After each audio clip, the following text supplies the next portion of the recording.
को बताते हैं कैसे रूस के राष्ट्रपति व्लादिमीर पुतिन एक अकेले अमेरिका समेत पूरे पश्चिमी देशों पर भारी पड़े, कैसे एक ब्रह्मास्त्र से उन्होंने बाइडेन की कोशिश नाकाम कर दी।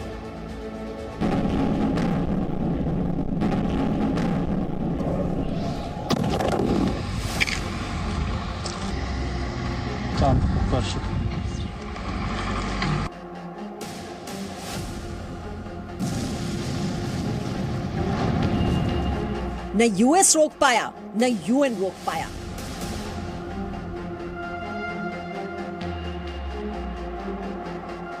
एक अकेला कैसे सब पर भारी पड़ गए Putin. 80% of infrastructure of the small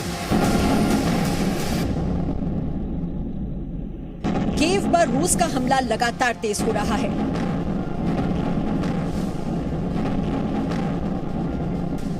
Putin की मिसाइलें रिहायशी इलाकों को भी निशाना बना रही हैं।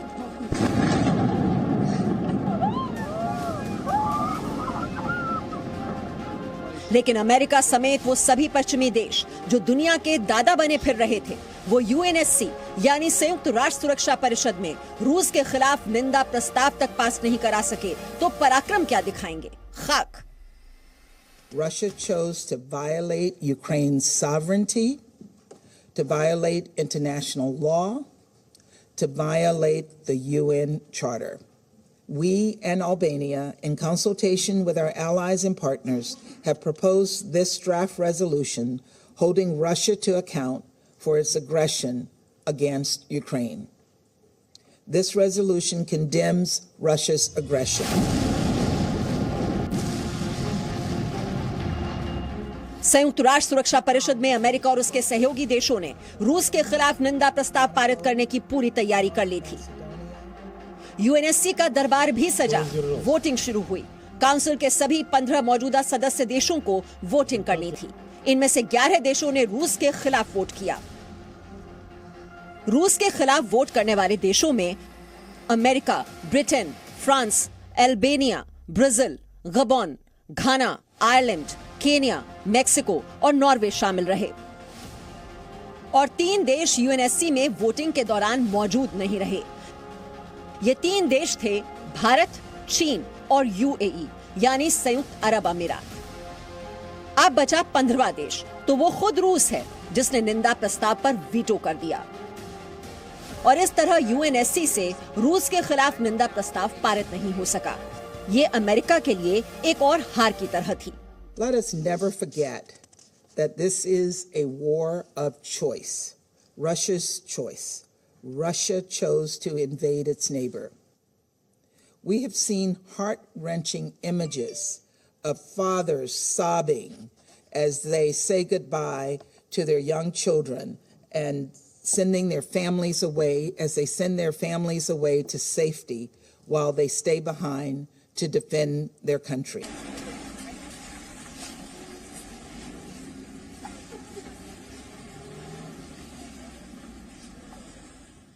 अब आपको उस वीटो पार के बारे में बताते हैं जिसके दम पर रूस ने अमेरिका और यूएनएससी के मंसूबों पर पानी फेर दिया और यूक्रेन पर मिसाइलें बरसाना जारी रखा। यूएनएससी के 5 स्थायी सदस्यों को ही वीटो पार मिला हुआ है। ये 5 स्थायी देश हैं अमेरिका, रूस, ब्रिटेन, फ्रांस और चीन। सुरक्षा परिषद से बिना इन 5 देशों की रजामंदी के कोई भी प्रस्ताव पारित या लागू कराना नामुमकिन है। 5 में से कोई एक सदस्य भी वीटो पार का इस्तेमाल करता है तो वो प्रस्ताव खारिज हो जाएगा। और यूक्रेन पर हमले के बीच रूस ने यही किया। संयुक्त राष्ट्र सुरक्षा परिषद में अपने वीटो पार से यूक्रेन वॉर पर अमेरिका के प्रस्ताव को गिरा दिया। ब्यूरो रिपोर्ट, ज़ी मीडिया। यूएनएससी में भारत के कदम की रूस ने तारीफ की है और बड़ी खबर यह है कि यूक्रेन के राष्ट्रपति जेलेंस्की ने भी प्रधानमंत्री नरेंद्र मोदी को फोन किया, उनसे बात की। जेलेंस्की ने रूस के खिलाफ भारत का साथ मांगा। 2 दिन पहले प्रधानमंत्री नरेंद्र मोदी ने उनसे पुतिन ने भी फोन किया था और आज भारत के लिए इम्तिहान की घड़ी थी और इस घड़ी में प्रधानमंत्री मोदी ने पुतिन से दोस्ती का फर्ज अदा किया। मौजूदा हालात में जो भारत ने किया वो रूस पर किसी एहसान से कम नहीं। ये एहसान क्या है, देखिए इस खास रिपोर्ट में।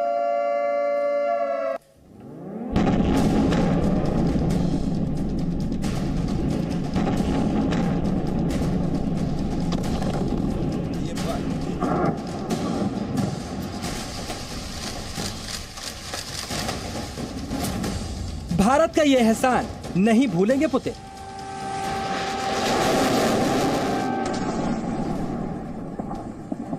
जब यूक्रेन पर रूस ताबड़तोड़ हमले कर रहा है, जब पुतिन की सेना कीव में घुसकर तबाही मचा रही है और जब अमेरिका समेत सभी नाटो देश एकजुट होकर रूस को सबक सिखाने की कोशिश कर रहे हैं, तब भारत ने रूस से अपनी दोस्ती निभाकर बड़ा संदेश दिया है।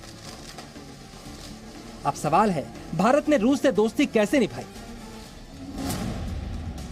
दरअसल जब संयुक्त राष्ट्र सुरक्षा परिषद में रूस के खिलाफ निंदा प्रस्ताव के लिए वोटिंग हो रही थी, तो भारत वोटिंग से दूर रहा।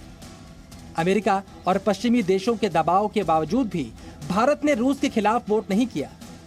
इसके अलावा भारत ने युद्ध की जगह संवाद से समाधान का रास्ता दिखाया।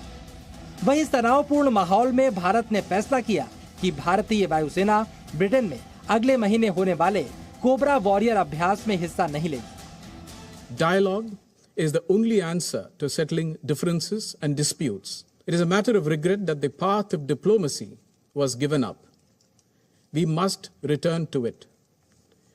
We are also deeply concerned about the welfare and security of the Indian community, including a large number of Indian students in Ukraine.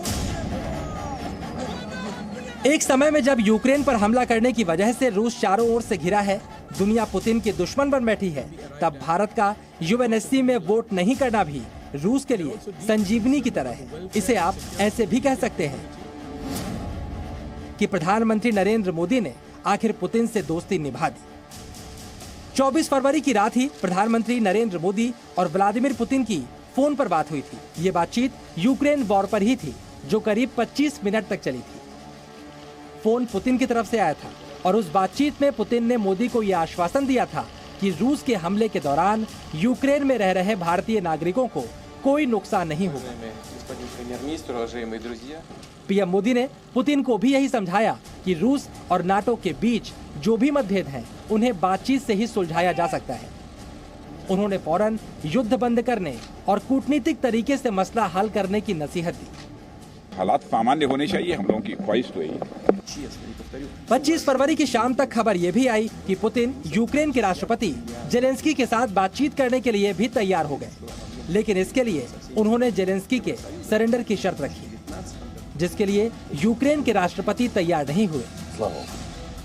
और इस तरह अभी भी रूस और यूक्रेन के बीच जंग जारी है। Bureau report, ji media. Presenting B News app, available on Google Play and App Store. Download it now.